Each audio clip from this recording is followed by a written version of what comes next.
start off, you're going to need a couple of craft tongs. I'm going to be using these 3 today. This one is for cutting, this one is for gripping, and this one is for squeezing. You're also going to need some kind of jewelry wire. The one that I'm using today is a thin metallic one. You can get all of these supplies at your local craft store or online.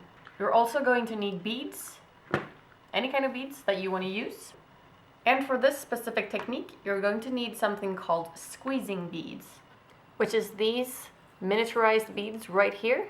They're called squeezing beads because they're soft and you can squeeze them together with your tongs to keep everything in place. If you like, you can also use some dividers, which is what you place in between the beads. You're also going to need this sort of closing device for the bracelet. You're going to need 2 small O-rings and a slightly larger O-ring. And just to make things a little bit more interesting, I'm going to add this little skull pendant as well. If you want, you can also use some decorative beads, 1 for each side of the closing, just to make things a little bit more neat. You can mix big or small, any kind of colors, different materials, anything you like.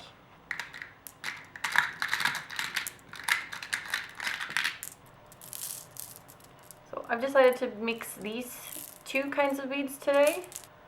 First ones are slightly larger and transparent, and there's a sort of dark brown color. And then the second kind is a smaller, non-transparent black one. The first thing you're going to do is take out your wire and measure how much you will need. And the easiest way to do that is to just use it around your wrist or the wrist of the person that you're going to give this to.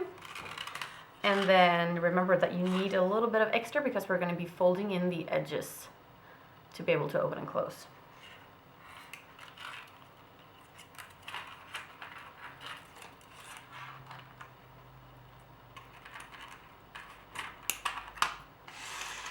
Once you have cut your thread or wire to the right length, the first thing we're going to do is start by creating one of the ends. I'm going to start by gripping the end of the wire like so. I'm then picking up one of the tiny little squeezing beads with my tongs and threading that.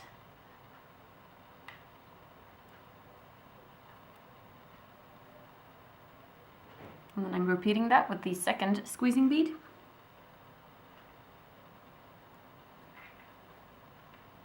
Then it's time to place whatever else I want to be in the end of the closing here. So I'm going to start with one of the tiny O-rings. And then that little skull.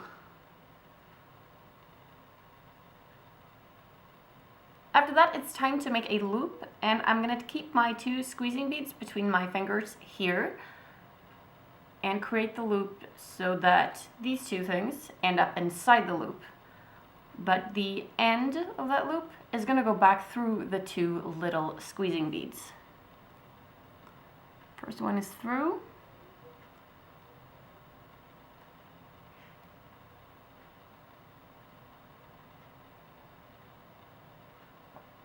And the second one is through as well. So now we have the end right here.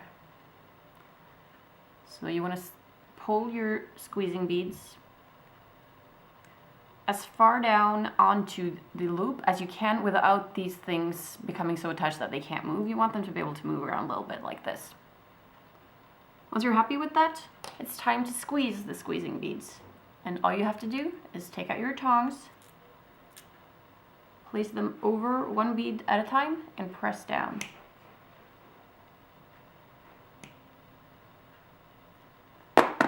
This will flatten the beads and make it impossible for them to move. And everything is now solid and we have a stop. The only reason I use 2 squeezing beads instead of just 1 is simply for safety in case one of them falls off or it's not squeezed properly and you don't want to end up with everything falling off your bracelet. So after you're done with this, you can basically just start threading anything you want here. I'm going to start with one of the decorative beads.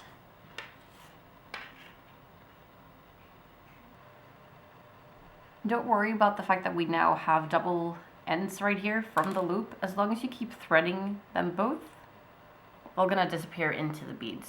I'm following up that decorative bead with one of these pearl dividers. Making sure that that passes through both threads as well. And then I'm placing my first actual bead, which is going to be one of the black ones.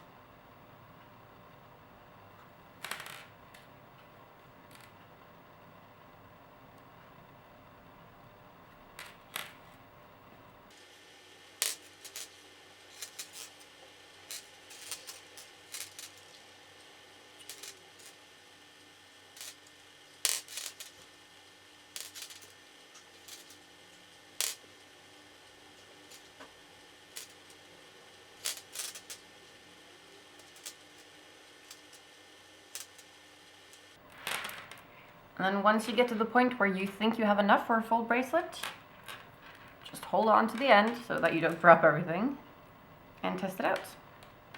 And yes, I have enough. Then it's time to make the second end of the bracelet. So I'm going to start with another pearl divider, or bead divider, I guess is the correct term, just to make that end a little bit nicer. And then placing that decorative bead on top of that. Then placing the 2 squeezing beads. So that's those 2. And then finally, the closing part, opening and closing part. Now comes actually the trickiest part of everything, and that is making the final loop. You want to keep everything nice and tight while you do this, because if you don't, then everything is going to end up like this, and your beads aren't going to be tightly packed together, which is the most important thing. What we're looking for here is to have the opening and closing piece inside the loop, and then having the 2 squeezing beads on the other side, just like we did for the first one. So that's why I'm making a bit of a space here, and then I'm using my tongs to grab just above the squeezing beads.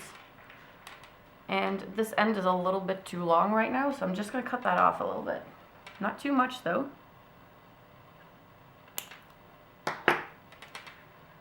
Okay, so holding the thread above the squeezing beads, keeping the opening and closing thing inside the loop that we're creating, and then placing the end of the wire from that loop back through the squeezing beads.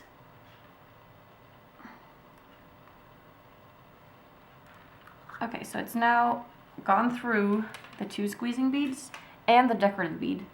Just gonna grab that and then pull it, and you can see that the loop will tighten, which is good. This is what we want.